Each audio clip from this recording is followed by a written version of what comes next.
Hey everybody, it's Kendell Lenice and welcome to Reviews and News. All right, what are we talking about for reviews and news? We are talking about the Real Housewives of Potomac, RHOP, Season 6, Episode 6. Sace.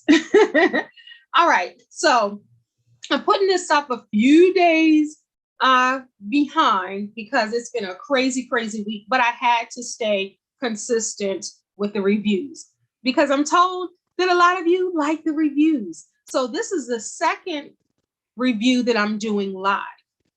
I would record them and upload them, but this is the second one I'm doing live. All right, enough of the small chat other than subscribe, like, and share. Let's get down to the get down. Season 6, Episode 6, Real Housewives, The Real Housewives of Potomac. Why is this my favorite? If you listen to some of my reviews and watch, you know why. Because it's in my area, or some say area. And I like to see where they go. I know some of the places they go. And sometimes after it's all said and done, I'm like, let me go try those crab cakes. Let me go try that, whatever. So this is my favorite because of that. All right. It's so funny because when I was watching this episode, and I've seen, of course, all of the episodes, for some reason, the taglines made me chuckle. Sometimes the taglines are so darn corny. When you really pay attention to them, I'm like, these ladies are wilding out. But so still day one of Candace's trip to Williamsburg, Virginia. And they are talking about the big house and the cottage. And it's almost like they're talking about the slave quarters in Master's house. That's what it seems when they say the big house. I don't like when they say the big house and the cottage, because that's what it reminds me of. It reminds me of slave quarters and the Master's house, even though we know slave quarters were never as nice as that cottage. Okay, I'm just saying. All right, so it starts with them still at the table. Y'all know I'm looking down because I got my notes. So it starts with everyone still at the table where it ended off episode 5. So they start doing the flashback of the showdown of Karen and Giselle and Karen, all of the nasty things that they've said to one another throughout these 6 seasons. They go show everything from when Karen was talking about Jamal as recent as last season, to when Giselle put the stuff on the back of the shirt, free tax problems or free Ray or something like that. Y'all remember she had the black and white shirt on and she came messy to the event. First of all, you don't come to somebody else's event dogging them. I love Giselle, y'all know I do, but we know she's messy and we know she's shady. It's even part of her tagline. I think that's how it started season 1, and she gets paid to roll with it. Now, I have been told people who know her say that she's not really like that. That's what I heard. I heard that she's a very good friend, to the people that she rides with. I've heard that before. I don't know her personally, but I've heard that. But I also heard someone that I know personally, and they said they don't get along with Giselle. Giselle don't get along with them. And that's fine too. Everybody's personalities don't click. But I found out some stuff. Maybe one day I'll share, maybe. But Candace was the voice of reason. Can you believe that? So when they're all at the table and they're talking about, they really want Giselle and Karen to work it out because they have a history of friendship, but they also have a history of the cattiness and the pettiness. And every time they try to be friends or friendly, something else always pops off. So Candace was trying to say, listen, y'all need to sit in a corner somewhere and work that thing out. If you can't work it out, that's fine too. But y'all are dampering our vacation with all of this foolery. And even Askale said that. Now, Askale, I still don't care for her. The new ones were Askale and Mia. I like Mia. I do. I like how she is, the transparency, the honesty. I like her. Askale, I'm not feeling her just yet, but hopefully I will. I'm waiting for her to do something, I'm like, yes, Escala, I feel you. I'm waiting for that. But so far, I can take her or leave her. She's not adding anything to this season of Real Housewives of Potomac, other than the fashion, because the girl got the fashion together. So that if we're going to say she's adding something, so far it's just the looks and the vibes of the fashion. But other than that, I don't see her adage where it's beneficial to the show just yet. Let's wait and see. All right. So Mia and so meanwhile they're doing that, and everyone's just like, get it together, y'all. And then they show Mia, they come to the house and they show Mia and Robin on the phone with their children. And Mia was on the phone with Call Me G and her kids. Y'all know I gotta say Call Me G every review. But so they were talking about, again, the big house in the cottage, and Karen. I just think Karen, even when they show the confessionals, Karen is so petty when it comes to Gizelle. Like every confessional, she's taking a shot at Gizelle. Now, when does it come? These are women in their 50s. I'm 50 years old. When does it come to a point where they can merge fences or just leave each other alone? But then again, I'm not sure what the producers are doing to produce these kind of answers and behaviors. So I can't honestly sit and say that this is all Gizelle and Karen's doing, right? Because it may not be all Karen and Gizelle's doing.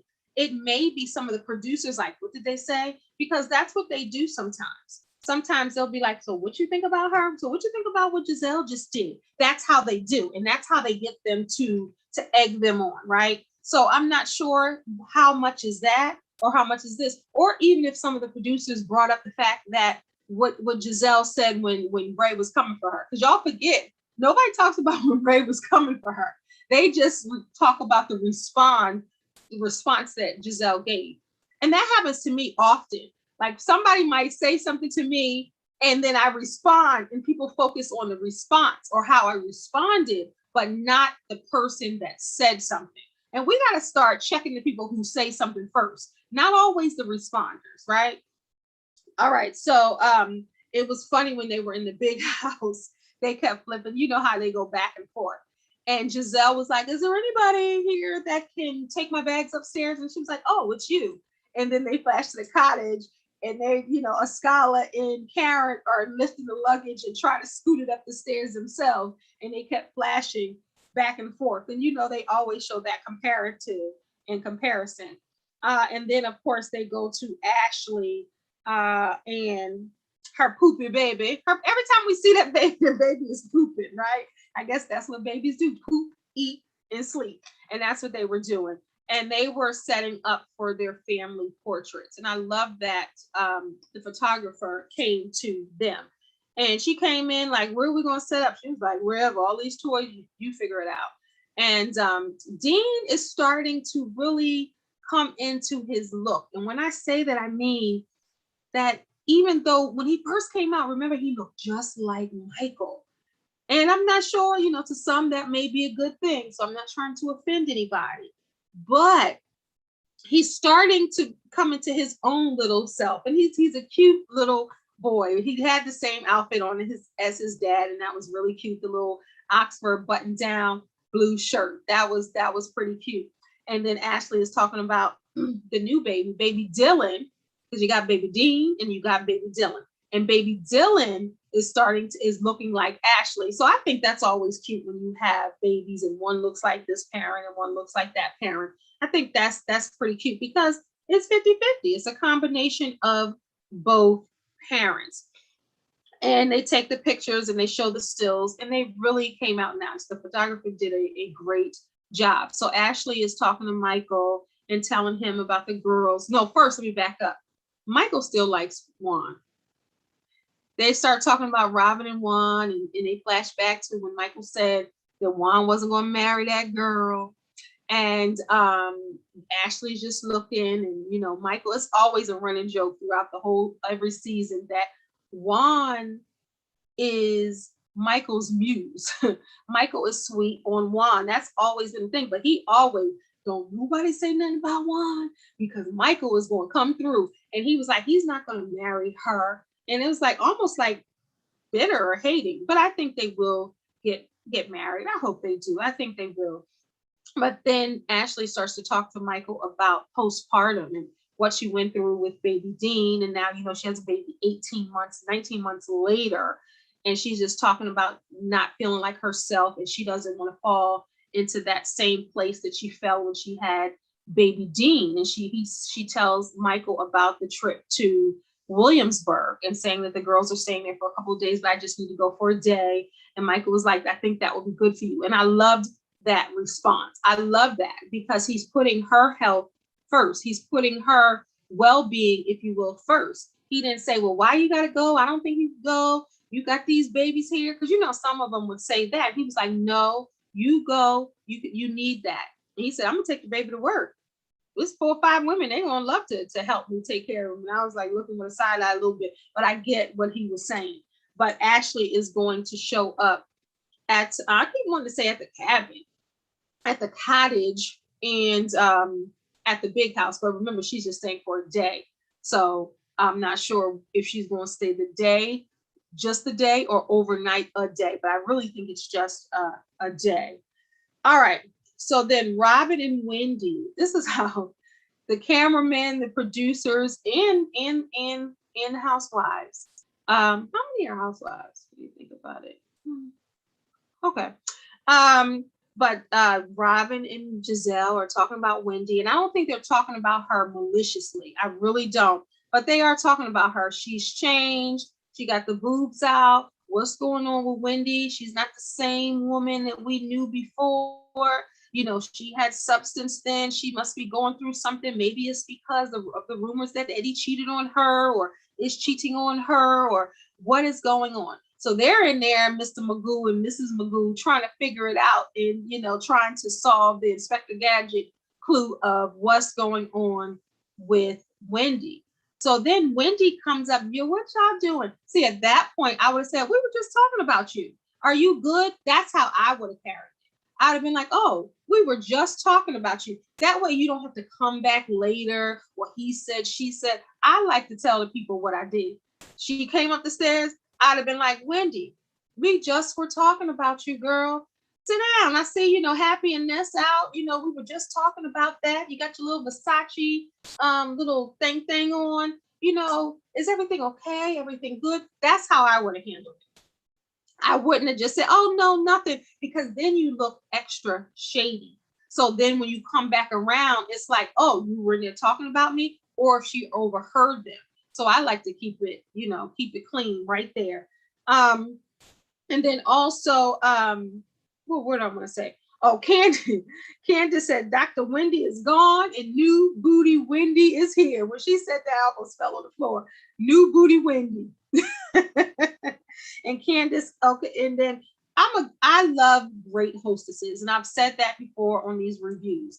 I love the fact that Candace gave all of the ladies gifts. She gave them robes and swim caps, and they were joking the swim caps, the bathing caps, however you call them, because they were huge. Mia was like, I know my head is big, but dang. But the robe, like Giselle said, you can never have too many robes, right? And then they had the swim cap, and it was talk. And Giselle said that she was teaching in a water aerobic class. So, Giselle, Karen had to get shady and was like, we are not old people. That's an old people's sport. And then they went back to those two, fighting again. But, you do see a lot of older women doing water aerobics, and it's healthy. But you see younger ones too, and it's good for your body. And I think that they were just trying to find something to do in Williamsburg, and that's what they did. And then Karen was like, I ain't getting this weave, this hair messed up, because I'm about to be honored next week and I can't mess up my hair. Now I will say this, with a lot of black women miss out on having fun. Not to say that this aqua aerobics was going to be the best fun of the century of the year, but sometimes, because we don't want to get our hair wet, sometimes we miss out on the moments. And I get it. You spend $1 gazillion on your hair. You ain't trying to mess it up. But that's what the swim cap was for. That big old swim cap, it could have fit right over her blonde weave. It really could have. But hey, she didn't want to do it. And I don't think she wanted to do it because Giselle was teaching it. I think that's part of it too. Not to say her hair doesn't matter, but I do think that that's part of it. And then they start talking about, Candace starts talking about Chris and him being her husbander, and saying that he believes in her more than she believes in herself. And he's always supportive and always pushing her. And that's good. And I thought of two things when I saw that. I said, oh, Chris, that's right, husband. You do that. You make sure you push your wife, you challenge your wife, and you make sure you support your wife. I was all for it. But then when she said, he believes in me more than I believe in myself, I wanted the life coach wanted to come out like, baby girl, you got to believe in yourself too. He can believe in you just as much as you believe in yourself. I like that better than he believes in me more than I believe in myself. All the women were like, oh, but in my mind, I was like, he needs to believe in you just as much as you believe in yourself. That's what I liked. Giselle was talking about Chris, and this is the thing. Because of Dorothy, Kim's mom was saying, like, I don't think that's a good idea. It's going to be about the money, and his income is going to be you. That's what Dorothy said a few episodes ago. Giselle agreed. Giselle agreed with Miss Dorothy and said that it's almost like he's going to be riding on your coattails. Like, he doesn't have a professional of his own, even though he's a chef, but his restaurant closed, that now he's going to, I guess, make money off of your success. And I'm like, I get what Giselle is saying, but Candace said, if I felt that Chris was like that, I would have never married him. And then Karen was like shut her down. And Karen's always waiting for Giselle to be dragged or put in her place, because that gives Karen pleasure. So then Robin starts talking about Juan and saying that he's not attracted to her. And she begins to tell the ladies about some of the things that she's going through. And I just want to say much respect to Robin at this point, because she was extremely vulnerable and extremely honest about what she's going through, saying that she don't feel like getting out of bed. Sometimes 10, 11, 12, 2 o'clock, she don't feel like getting out of bed. She has a lot of stuff to do. And then she starts talking about it's seasonal. And y'all know seasonal depression is a thing. So a scholar brought that up, and I was like, a scholar, yes. So I agreed with the scholar, because I had been saying that in these reviews, that I think that Robin is suffering from depression. And it is. It's holiday depression, seasonal depression.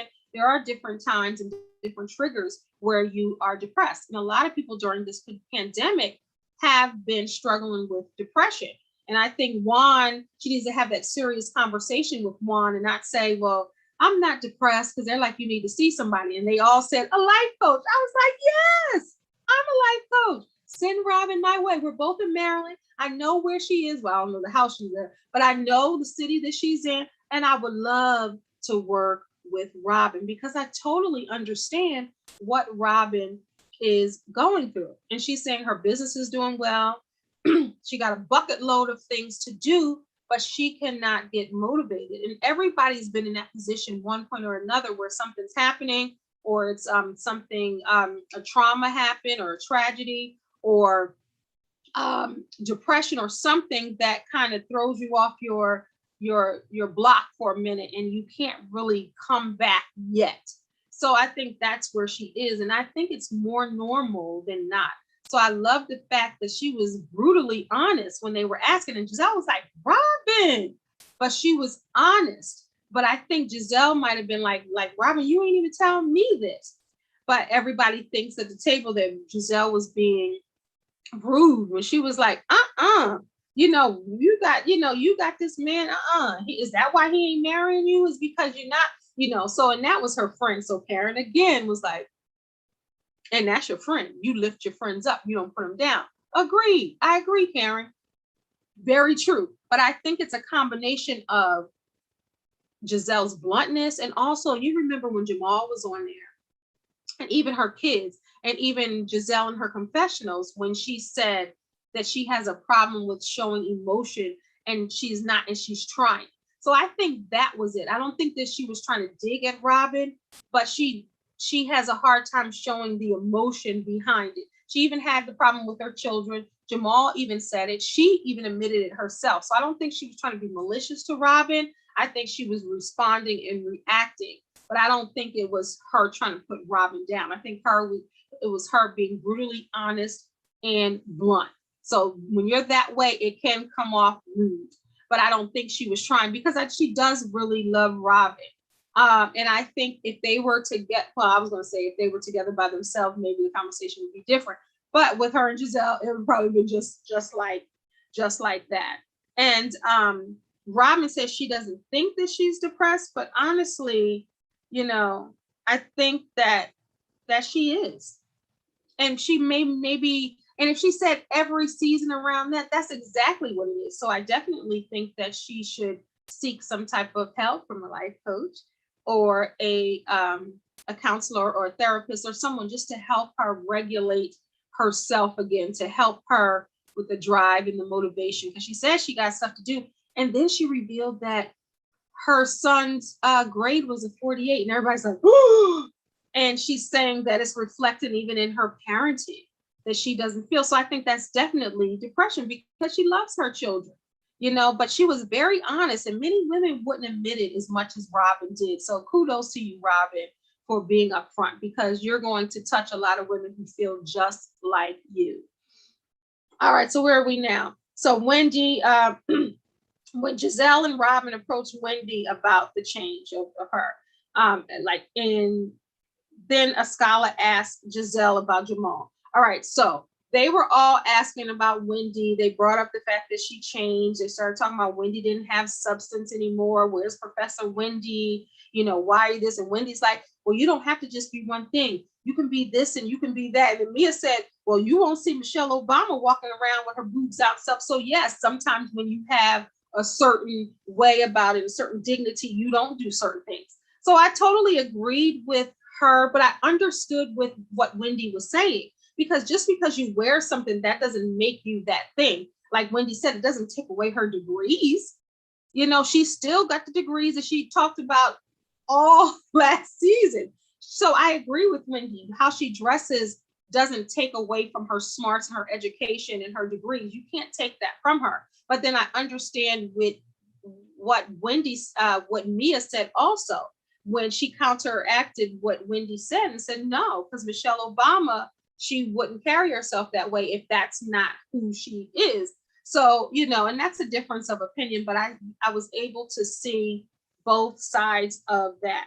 And Giselle and then Ascala, first of all, she just came on the show. She's asking about Jamal. To me, sometimes when you first come on, she's not like, I don't even miss her if she's not in the scene. But when she brought that up, Karen was like this again, too. And I just think that Ascala don't even know them yet.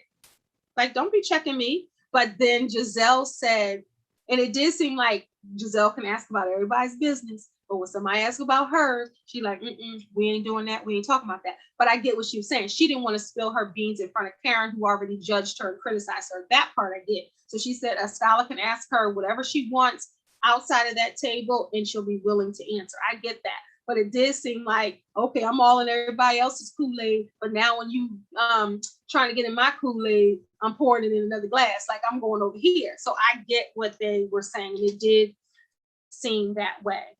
Giselle, she don't want to expose anything else around Karen, and I totally get it, and I totally understand. But it's just, hopefully I start to like Ascala. But like I said, she gives the looks. But sometimes I don't know yet. The jury's still out for me with her. But Karen and her had a moment earlier when we were talking about how much they love their husbands. And Ascala was like, I miss my husband already. I was like, dang, that's kind of love, because you just left. So that must be a good thing that she's missing. And of course, Karen was like, I love my Ray. So they had a little bonding moment while they were carrying the luggage up the stairs in the cottage in the slave quarters. But dinner is over. They go back to their prospective homes. Karen's like, this is the energy, the great energy house. I'm glad I'm over here with the peace, and I'm not over there with the devil talking about Giselle. But I think Karen talks about Giselle more than Giselle talks about Karen. Look at it, peep that. Every episode, Karen is taking digs at Giselle, like she really dislikes her. And they really, and it's sad if somebody was friends, they have both done dirt to each other. And I agree with the ladies. Try to salvage it or stop ruining it for everyone else. You know, let them be. So Candace is so day, and that was all day one, y'all. Part of last review, last episode, and this episode, the main part of this episode, that was all just day one. And now day two, we see Candace outside with her bonnet on and her swim bonnet and her little outfit, and she was practicing her dance moves because Chris, her manager, said she got to get it together because she got some videos to do. And at first I was like, is she doing her part of the video with this outfit? And then I was like, maybe she's practicing, unless we'll see. When we see the video, we will see. Mia again was talking to Call Me G, and talking to her kids, and Robin flashed her. She was snoring, and it said 12:45. Her world was still asleep. So at least Robin is consistent even on vacay. Wendy and Karen talk about Giselle, and they sit down and have a sister moment. And I just hope it was authentic from Karen, because Karen, no matter what, she wants to dig at Giselle, and she wants to say the opposite of Giselle. And she has so much disdain for Giselle. But I do get what Karen was saying, and I just hope it was authentic and not just to be against Giselle. And Wendy had bothered her, and she had that little outfit on. It was a cute outfit. And Karen was like, are you extra covered now? Is it because of what Giselle said? Don't give her that power. And then Wendy starts crying, and it did bother her. I know it would bother me too if I was dressing with my boobs out and someone said I lacked substance. I'm like, wait a minute, I had substance yesterday when I had on pajamas, or I had on a sweatsuit or a turtleneck, and now I show my boobs and I don't have substance. So I don't like that. And I get with Wendy, I probably would have cried after too. And that probably would have been on my mind, like, well, why can't I wear what I want to wear? And my substance doesn't have anything to do. If I'm leading with my boobs, no pun intended, but if I'm leading with my boobs and acting like an airhead, I can see that. But like Wendy said, she still has her degrees and her smarts and her wits about her.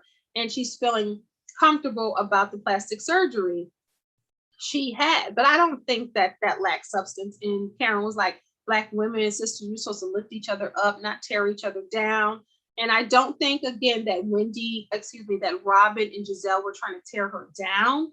But I do think that saying what Giselle saying, you had substance and now you don't, I think that was below the line, hitting below the line. And I don't think that part is true.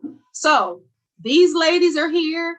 Ashley is going to be coming up, episode 7. She's going to come to Williamsburg, and it's going to be some more drama with these ladies. Hopefully that they'll be able to have some moments in Williamsburg where they have fun. Don't you love to see the women have a good time and celebrate sisterhood? So hopefully we get to see that in this season and maybe the next episode. But it is going to be a little drama, because that's what the housewives do. RHOP, all of them.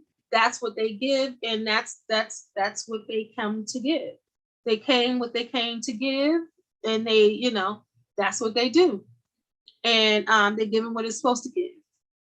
And that's drama, that's fashion, that's sisterhood, that's cattiness, that's pettiness, that's hair and the makeup and the looks and the vacations.